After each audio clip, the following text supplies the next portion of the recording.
This episode was so damn good, and we finally got a scene that we never thought would ever happen. Let's talk about it.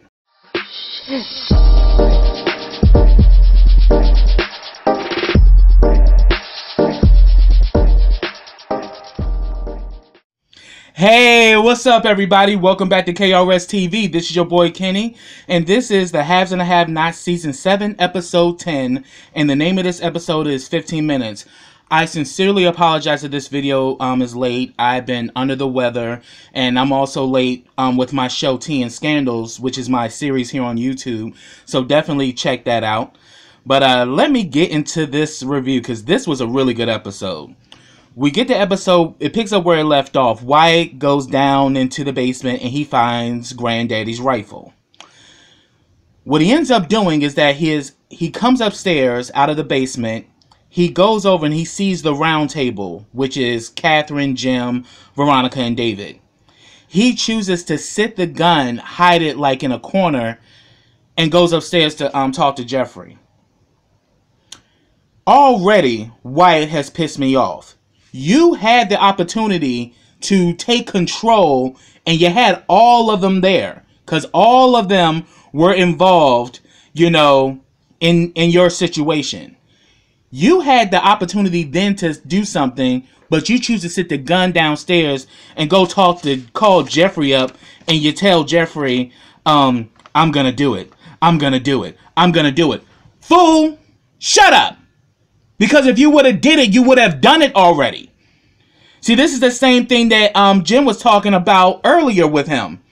Where he's saying that you don't tell somebody you're going to kill them. You just kill them. You just do it. So we see that Wyatt is still on his bullshit, you know, being a junkie. And he's like, I'm going to do it. I'm going to kill them. I'm going to do it. I'm going to do it. And Jeffrey's like, you're going to do what? You know, they won't give me any drugs. I'm going to do it. I'm going to do it. And he's like, you know, and then Jeffrey's like, you know, I don't like it when you call me when you act like this. So, you know, get off my phone with this bullshit. But he's like, I'm gonna do it. And he's like, do what? And then he hangs up on Jeffrey. So I'm like, that damn boy is full of shit. I swear. Oh, but shit was live at that round table though, because Catherine and Veronica were giving so many jabs at each other. It was hilarious. So they get word that the grand jury has indicted all of them and they could be arrested. So, you know, and then Veronica's like, well, I hope you don't have a girdle this time when you get arrested. And then Catherine was like, yeah, and I hope you don't have a wig this time either. So, and then, like, of course, you know, Veronica's reading Jim like, y'all damn son done did it this time. And she was saying that it just goes to show you I was right. I told him to show them what prison was like. And then, like, Catherine was like, it's because of what you did that he's now worse than he was before. So then they kind of go back and forth, you know, saying you need to keep your boy in line and all that shit. And David, as well as Jim, is trying to referee the whole situation, saying that, look, y'all need to stop with this petty bullshit. Y'all need to focus on what's going on. And that at this time, we need to stick together. And then all of a sudden, that damn Catherine was like, so how's Jeffrey doing? The last time I saw him, he looked so happy. I was like, oh shit. And then even Jim was like, yes, it's nice to see that Jeffrey is finally living his life. And she's like, yes, you know, the gay, proud life. Like, they were just going, and you could just see that shit was pissing Veronica off. And then David kept coming to her defense and everything. But Veronica is paying attention to this shit too, how David is being very protective and shielding her like he used to do. But it's starting to make her feel some kind of way. And then all of a sudden we see that Catherine is like getting turned up. She drinking. And Veronica was like, don't you think you had enough? You need to put it down. And she's like, bitch, you just mad because you can't. I mean, I could go make you one if you want. And then it's like, It was just so funny because they were just taking jabs back and forth, and it was crazy. And she was like, so they're pretty much trying to figure out what are we going to do now, you know, with this whole situation and things are falling apart. How do we get out of this situation? And then Veronica was like, well, why don't we ask the genius who shot someone dead in her house? Wonder what she has to say. And then Catherine was like, well, she would say that the bitch who hid the car needs to shut up. I was like, shit. They were doing so much at this table. And then Veronica was like, let me think of how to get us out of that. Let me think. So I was like, damn. So she's pretty much saying that, look, we in this shit because y'all ain't control your damn son. Now your son off the rails, but then again, he always was. So shit just got crazy. Catherine is still turning up drinking, and then all of a sudden, David is like, okay, so what are we gonna do? You know, we're all in this together.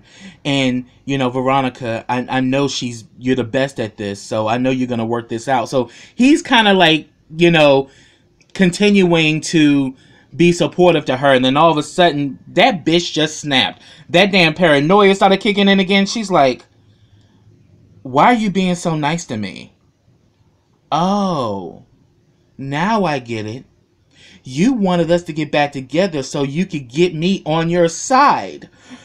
And then she just starts getting all emotional, and next thing you know, she runs out and David goes after her. And then Catherine was like, yeah, that paranoia done kicked in. And I'm like, man, that shit is a mess. And then, like, so that's where it ended with them. Then, back at the Artesian Hotel, we got a scene with Landon and Candace. Landon comes in with all of these designer dresses, you know, because Candace is supposed to be going to meet the president with Charles. So they're going through all these dresses, and he picks out this blue one, and she was like, He's like, come on, Candace, this dress is gorgeous. And she's like, well, you wear it. And he was like, well, if I could turn him on, I would. And they kind of going back and forth, and all of a sudden, damn, Charles overhears this shit, and he's like, it won't. Could you excuse us, please? So all of a sudden, so pretty much he was like, you know, I don't like that back and forth thing you guys got going on. And then Candace was like, look, you're an attractive man. You should be, you should be happy that, you know, people find you attractive. She's like, well, I don't. And he wants to keep his job. He needs to quit. Really, Charles? You know the man's gay, and besides, he was having a little girl moment with Candace. Like, so why are you getting all in your feelings? Why are you getting so damn defensive? Suspect, perhaps? We'll just have to wait and see. But yeah. So then all that's going on. And, you know, they pretty much talk about, you know, what went down last night between Candace having her breakdown. And then he brings up that she should go see her mother. And like, so she was asking, like, well, how do you figure that this is going to work out? And he was like, well, hey, I'm the president. And she was like, yeah, you're the president-elect. And he's like, yeah, and I'm also the boyfriend-elect. So he's like, oh, so really? You really want to do this with me? He was like, yeah, just as long as there's no one else. And she's like, there is no one else. He's like, I know everything. And she's like, so she's like, wow. So why don't you tell me something about you? He's still not saying nothing. And I'm like, see, this is why it's making me feel some kind of way, because this is going way too smooth. Way too smooth. And it's like, yes, it's great to see them in this light, but I'm still, you know, in the back of my mind, I don't trust Charles because Charles has not revealed anything about himself. He still has the upper hand. He knows everything about her, but she doesn't know anything about him. So she pretty much like, wow, so I just take it you're like a warrior with a heart. And they kind of, he says that, you know, I just came here because he actually had some things to do, but he wanted to come and spend time with her. And he says that I got 15 minutes. And she was like, well, 15 minutes? I mean, he was like, yeah. So she was like, well, why are you still dressing if you want 15 minutes? He's like, well, I didn't come here for sex. I came here for 15 minutes so you can feel my heart. And so he starts cuddling up with her, and he's like, you know, I would never hurt you. And she's like, okay. but I'm going to let you know, if you hurt me, I'll hurt you back. So that was a really good, tender moment, seeing the two of them cuddle. He just wanted 15 minutes just to be with her. So now she's feeling some kind of way because this guy really likes me for me. He's just not somebody who just wants to fuck me. So that's definitely you know, working on Candace at this point. So then we get a scene. Madison's at the hospital. He gets a call from Jeffrey, and he's like, "Hello, it's me." And Madison was like, "Who's me?" He's like, "Stop it, you know who this is." And I'm like, crazy as hell. But then he apologizes to Madison for the way he acted towards him. But then Ash was like, "Well, I was wrong to tell your dad. I didn't know. I was really just trying to help you and trying to protect you and all of that. But it was good that you apologized to Madison, bitch, because at the end of the day, Madison didn't do nothing but try to look after your best interest, which he's still doing, because you're off the rails and you're doing dumb shit." So we come to find out Jeffrey is sitting outside of Justin's house. And I'm like, "What's the matter, bitch? You afraid to go inside? You did all this shit talking to Madison and to your father, and now you outside of his house." And he was like, "I just want to go in there to see if he's okay." And Madison is like literally trying to tell him, "Do not go in that house. I have bad vibes about this guy. Like, do not do this. You know, I'm afraid he's going to hurt you." And he was just saying that, "You know what, won't you tell me where his address is?" And he was like, "Well, why?" And he says, "And just in case, if something happens, I don't know where to send the police." Because he was like, first he was asking him, "Are you going to come over?" He's like, "No, I'm not going over there. I just want to know where to send the police if something happens." But he's like, "I got a bad feeling about this." So it's like, wow. Shit is about to get crazy. And we see in this episode, Jeffrey is literally on the fence. But I'm about to get to that. So then we get a scene with the FBI. They're going through all these background checks. They see that Charles is clean, but they're like, there's no way that somebody is that clean. And then all of a sudden, one of the guys, I think his name is Kyle, one of the agents, he saw a picture of Candace and he was like, "Who is she?" She's like, "Well, that's his new girlfriend. And she's clean too." Well, so therefore they clear the room. So it's him and, the guy that played the other agent was on the show Too Close to Home. I definitely remember him. But, Kyle is pretty much the head of their division.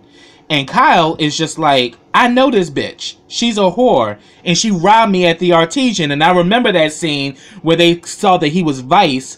And Candace literally lures him into a room and literally robs him blind and tells him to get the hell out of here. And he still got a bone to pick. And I'm like, wow. So yeah, her record's clean, but there's somebody with an agenda and a vendetta to get back at him. And then his partner was telling him, like, "Dude, what have I told you about fucking around with these whores, man? Like, dude, what's your problem?" He's like, "Regardless of the fact, she robbed me. And I want you to find anything you can on her, because there's no way in hell she's that clean. Somebody must have cleaned her up." Yeah, Landon did. So now his ass is just ready, like, "Yeah, get anything you can find." I'm like, "Oh, you little bitch. You just want it back because, one, she punked you and stole your damn money. So that's the only reason why you're after this shit. But it goes to show you that even though Charles cleaned up her record, she has no idea that she robbed an FBI agent who now got a vendetta. So there's going to be some problems coming down the pike." Now, I'm about to talk about this bitch, Justin, aka Glenn Close. Glenn Close damn apartment, just like I thought. Something out of, Fatal Attraction and Obsession. This bitch got pictures of Jeffrey everywhere. And it's a nice place, but it goes to show you that Justin is psycho like a motherfucker. Because this fool got pictures of him all over the place. And I'm like, wow. Then we see that Jeffrey finally decides to get out the car, but before he's about to go towards the house, he gets a call from Wyatt again. Wyatt is like, I'm gonna do it. And And he's like, dude, why are you calling me like this? Have you been doing drugs? He's like, why do you always ask me that? Because you're a junkie, bitch. That's why. And you're definitely not talking like yourself. Why is an idiot? So he pretty much said that, what happened? You know, you were doing so good at one point. What happened? And he was like, yeah, I was doing really good. And then he mentions Anna. He said that, you know, they wouldn't let Anna work with me. Because, yeah, Anna did get him into a good place, but then it kind of breached, you know, between client and representative, because they started making out with each other. He was like saying that, look, we made out and now they won't let her work with me anymore. He was like, man, that's unfortunate. But then all of a sudden he starts flipping on Jeffrey. He's like, you did this. You had her removed from me because you're jealous. I'm like, really, bitch? Who the fuck is jealous of you with your junky, stupid ass? Get the fuck out of here, Wyatt. Like, let's go to show you that, yeah. And then he says that, and I'm gonna do it. I'm gonna do it. He's like, you gonna do what, Wyatt? What the fuck you gonna do? He's like, I'm gonna kill everyone in this house. And he's like, you know what? You go ahead and do that. He's like, I'm serious. He's like, yeah, whatever. Bye, bitch. And hung up on him. I'm like, I don't blame Jeffrey in that situation, because Wyatt on some bullshit. You mad because, oh, girl, like, first of all, she stepped down and got someone else to be your therapist and to work with you, but you got so damn irate that you fucking threw the guy out. So you literally made your recovery totally on Anna, which was dumb and stupid. Because anybody should have been able to be in that position to keep going with you. She cared about her well-being so much and cared about your recovery that she didn't want to cross that line. But we can definitely tell that Anna was into Wyatt. But once she sent a new person there, you flipped out that it wasn't her.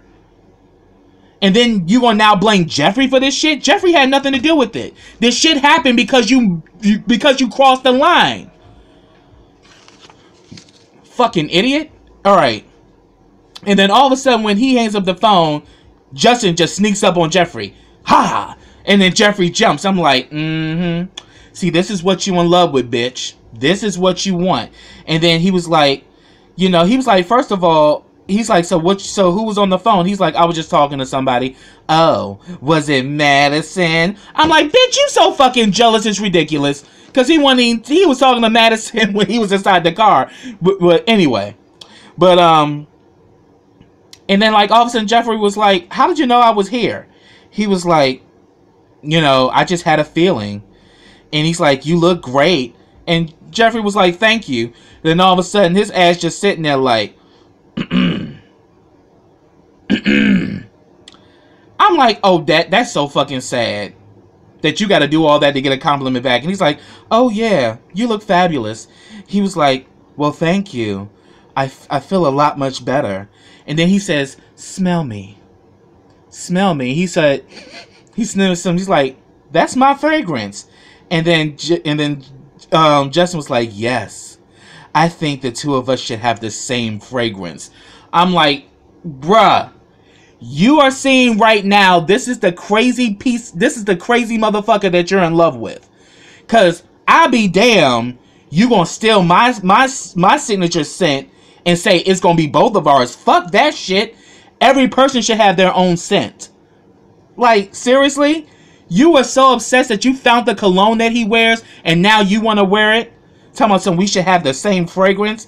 I'm like, but Jeffrey, this is what you want, right? Go the fuck on. Keep going.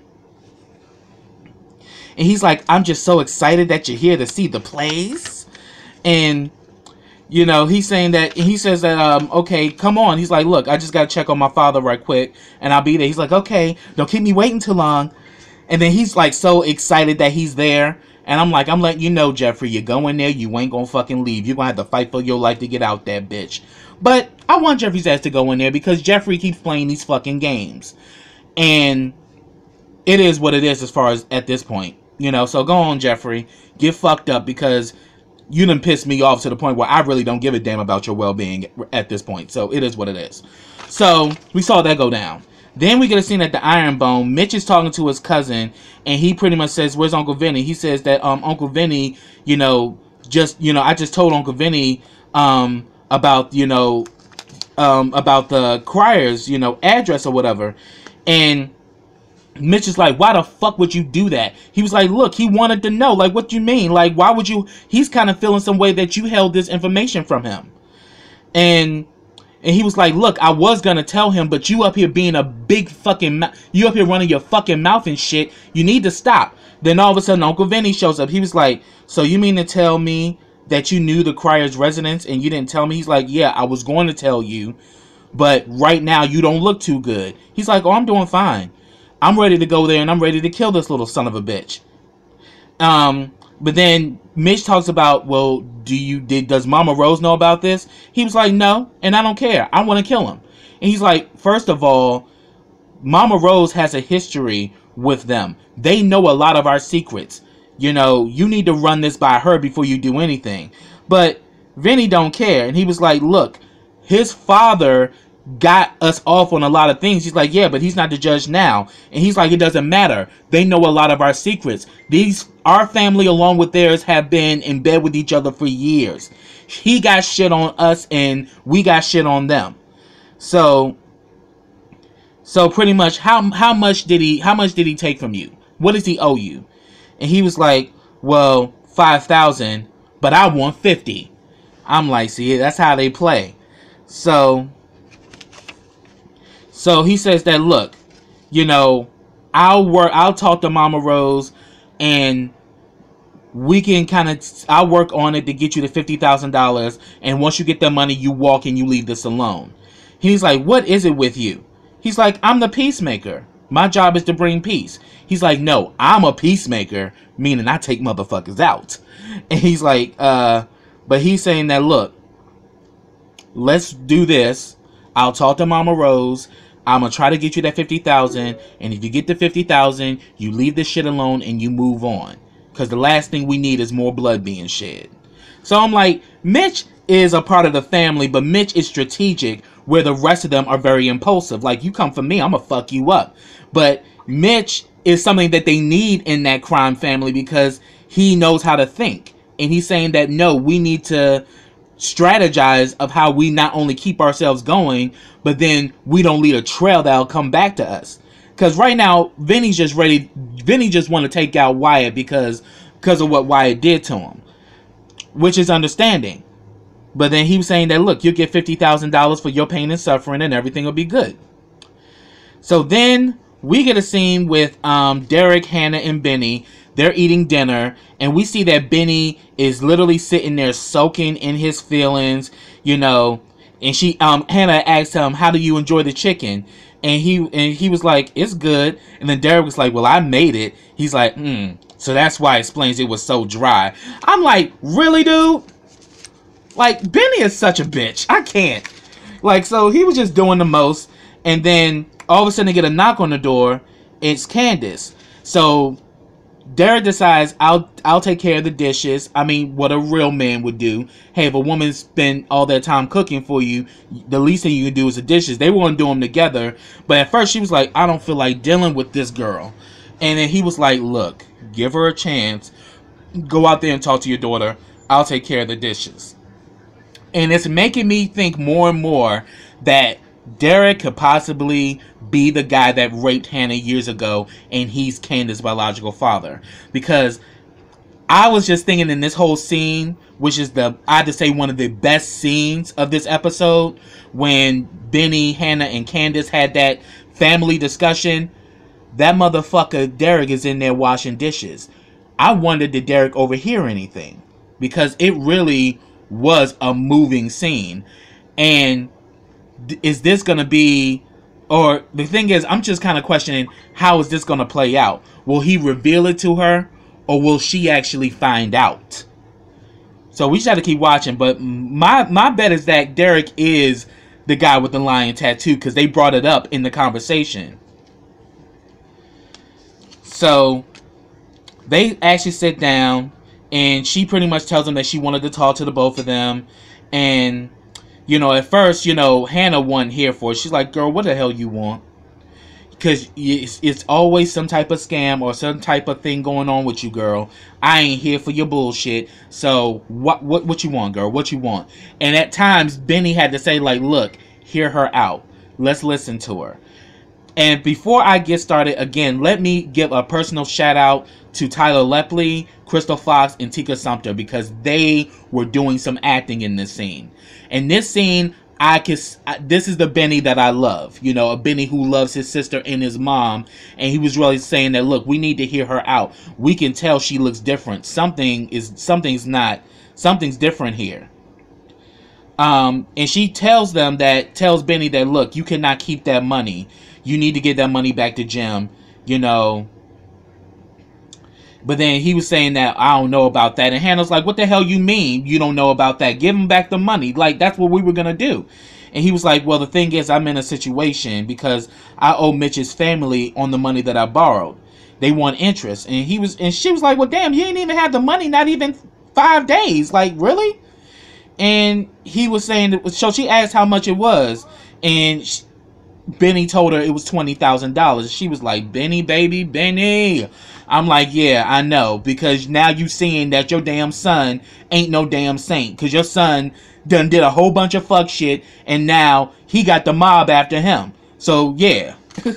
And it's the only reason why nothing's happened to him is because of Mitch. So, therefore, she said that, look, you know, won't you give them... So, Candace was like, give them back the money, and maybe you can talk to Catherine, Mom, and she maybe let you keep the interest on it. You know, you should talk to her about that. And she was like, the interest on the money that you stole? But then again, Candace starts to break down or whatever, and... You know, she was saying that, yeah, you need to talk to her. I mean, Catherine cares about you. She probably would want to help you out. So, next thing you know, we see that Candace pulls out this little pink ring that she's had ever since she was a little girl. She says, remember when I was a little girl, I was in this school play, and I wanted to play the lead, but they gave the lead to this girl, Angela, and the kids were telling me the reason why I didn't get the lead because I was too dark. And, you know, you gave me this ring and told me that this is for black girls that have skin like mine. And then you showed me the beauty in my face and in who I was. And you told me that I have natural beauty. And I wouldn't need, you know, things like makeup to make me look pretty like the other girls. And she says, I kept this ring even when I lost everything, including you. And we see Hannah starts tearing up and everything. And I'm like, see, this whole time you thought your daughter hated you, your daughter actually loves you. And here we see that all this time, Candace thought her mother hated her, but her mother loves her too. And then immediately it gets even more heavy when Candace says, you remember you told me that I was a product of a rape? You know, the guy with the lion tattoo, which is real funny because the lion tattoo may be up in y'all kitchen washing the dishes. And, you know, you said that, so what you did is that even though I was a product of the rape, you still held me up and told me I was beautiful. I was literally fighting the tears myself when she said that even though I was a product of the rape, you know, and even though that's how I was conceived and you didn't want me, you still held me up and told me I was beautiful. And she was like, and then like they go back and forth, and you know, and then like Hannah tells her that I don't hate you, I love you. I love the both of you. And we know that she loves her daughter because when Candace, when it came down to the criers fucking with her, she went up in that shit and she's like, come on, Candace, let's go.